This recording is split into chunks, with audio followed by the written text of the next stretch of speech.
You are bored right now. Maybe not this exact second, but today, at some point, you felt it. That hollow, restless, crawling feeling that something is missing but you cannot name what. You probably picked up your phone, or opened a new tab, or stared at the ceiling for exactly 3 seconds before your brain screamed at you to do something, anything, just not this. Here is what nobody told you. That feeling is not a flaw. It is not laziness. It is not a sign that something is wrong with you or your life. That restless, uncomfortable itch is one of the oldest and most sophisticated survival mechanisms your body has ever developed, and every time you try to kill it, you are fighting against a system that kept your ancestors alive for 2 million years. The real answer to boredom is far stranger than you think. To understand it, you have to go back, not to last century, not to ancient Rome. Much further, you have to go back to a version of you that had no phone, no calendar, no to-do list, no Netflix queue. A version of you that woke up every morning in the same environment, surrounded by the same trees, the same riverbank, the same 20 or 30 faces. A version of you for whom today looked almost exactly like yesterday, and yesterday looked almost exactly like the day before that. That version of you could not afford to be comfortable with stillness. Comfort meant danger. Comfort meant you had stopped scanning. It meant you had stopped asking whether there was something better over the next ridge, a richer food source, a safer shelter, a stronger alliance. The brain that could tolerate sitting still was the brain that missed the predator. It was the brain that ran out of food in winter because it never thought to explore in autumn. It was the brain that did not survive. So your brain evolved a punishment system, a neurological alarm, and that alarm is called boredom.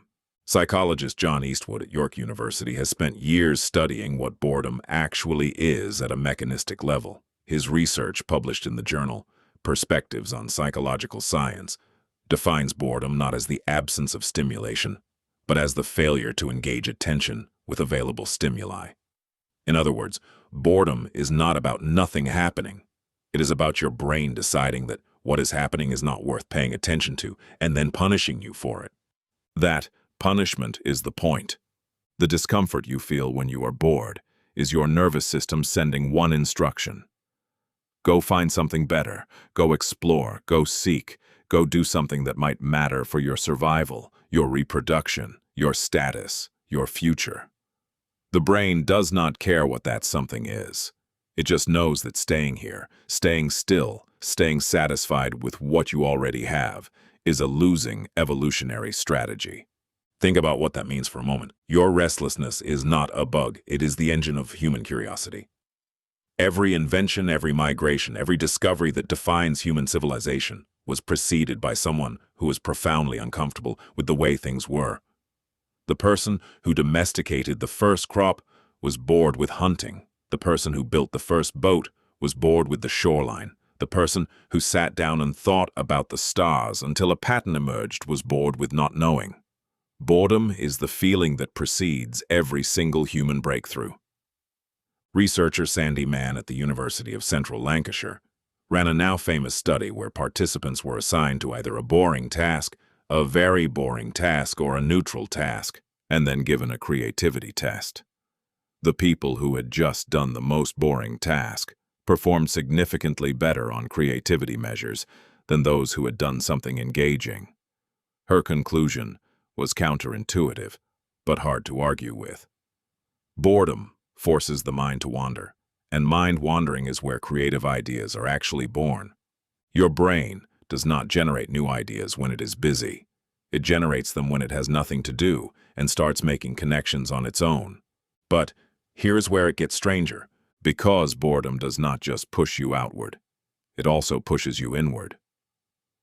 When external stimulation drops, a network inside your brain called the default mode network switches on. Neuroscientists Marcus Raichle and Abraham Snyder at Washington University first mapped this network in 2001, and what they found changed how scientists think about the resting brain entirely. The default mode network is not a passive standby mode. It is a highly active system that handles self-reflection, future planning, empathy, and the construction of your sense of personal identity. When you're bored, your brain starts running simulations. Who am I? What do I want? What did that conversation actually mean? What should I do differently next time? What is my life supposed to look like in 5 years? These are not idle thoughts. These are the processes that make you a coherent person with goals, values, and an understanding of how your actions connect to outcomes. You can only do this kind of deep self-modeling when external input drops away. Every time you grab your phone, the second boredom starts, you are interrupting that process. You are handing your brain a substitute for the discomfort without ever letting the discomfort do its job. You are scratching the itch without asking why it itches. And the irony is that the phone, the notification, the scroll, none of it actually satisfies the need. Because the need was never for more content. The need was for a signal to seek something meaningful, and a feed of content is not meaningful. It is just noise that mimics stimulation closely enough to quiet the alarm without ever addressing what set it off.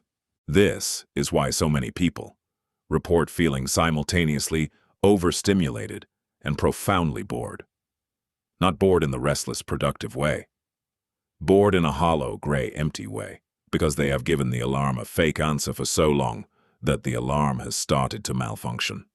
Research by Timothy Wilson at the University of Virginia found that when people were placed in a room with absolutely nothing to do, many of them chose to give themselves mild electric shocks rather than sit alone with their thoughts. Some chose it repeatedly. The stated reason in follow-up interviews was always some version of the same thing. Anything felt better than nothing, even pain. That finding tells you something important about how intolerable your brain finds genuine stillness and how far it will go to avoid the thing that would actually help it. You were not built for constant input. You were built for cycles, periods of intense focus, then rest, periods of engagement, then wandering, periods of external stimulation, then internal processing. The rhythm of a hunter-gatherer day was not a constant stream of tasks and content. It was long stretches of movement, then long stretches of sitting around a fire, staring into it, thinking, drifting, dreaming, and slowly making sense of everything that had happened. That sitting around the fire is where you became you, and the fire is still lit, but you keep looking at your phone instead. So what do you actually do with this? The first thing is to stop treating boredom as an emergency. When it arrives, notice it. Do not immediately reach for a solution. Sit with it for 60 seconds and pay attention to what your brain starts doing. Where does it go? What does it reach for? What does it start worrying about or planning or imagining? That movement, that direction your attention naturally wants to pull, is your nervous system telling you something real about what it actually needs. The second thing is to understand that boredom has two flavors, and they are very different. The first is the productive kind, the restless, seeking, uncomfortable feeling that something needs to change or be discovered or created. This is the good kind. This is the alarm working correctly. The second is the hollow, numbed kind that arrives after too long spent dulling the first kind. That one is a warning sign of a different sort. It is your brain telling you that you have been avoiding the discomfort for so long that the signal is starting to degrade. Most of what civilization has sold you in the last 20 years is a product designed to convert the first kind of boredom into the second. Your ancient ancestors did not have that option. When they were restless, they had to do something real. Explore a new territory, build a new tool, form a new alliance, tell a new story around the fire.